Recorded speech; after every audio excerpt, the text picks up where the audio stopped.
ഞാൻ ഓൾറെഡി ശരണിന്റെ ഫാനാണ്. നമ്മളെല്ലാരും. പക്ഷെ ചേട്ടനെ ഞെട്ടിച്ചളഞ്ഞു. അന്ന് ഞാനിങ്ങനെ ഹാർമോണിയം വായിച്ചിങ്ങനെ ഇരിക്കുവായിരുന്നു, സൗണ്ട് ചെക്ക് ചെയ്യായിരുന്നു.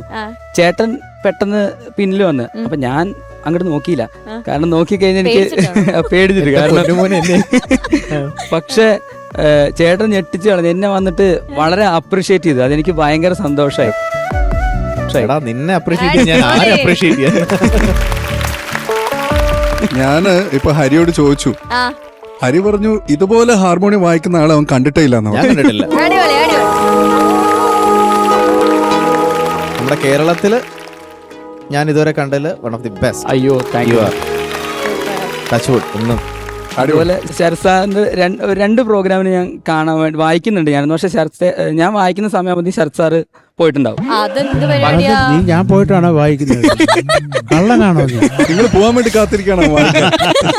പക്ഷെ ശരത് സാർ എനിക്ക് ഞാനിങ്ങനെ കുറച്ച് സന്തോഷങ്ങളെ ഞാൻ എപ്പോഴും ശരത് സാറിനൊക്കെ നമ്മളെപ്പോഴും ടി വിയിൽ കണ്ട് നമ്മുടെ മനസ്സിൽ ഇങ്ങനെ കിടക്കണം, അയ്യോ ആളൊന്ന് കാണണം. അല്ലെങ്കിൽ ഇതൊന്നും പ്രതീക്ഷിക്കുന്നില്ലല്ലോ, ഞാൻ എൻ്റെ ലൈഫിൽ ഒരിക്കലും പ്രതീക്ഷിക്കുന്നില്ല എങ്ങനെ ഒരു വേദിയിൽ നിൽക്കുന്നൊന്നും. അപ്പോൾ ഒരു ദിവസം ശരത് സാറ് ഇങ്ങനെ വെള്ളം വേണമെന്ന് ഇങ്ങനെ ചോദിക്കുന്നുണ്ട്.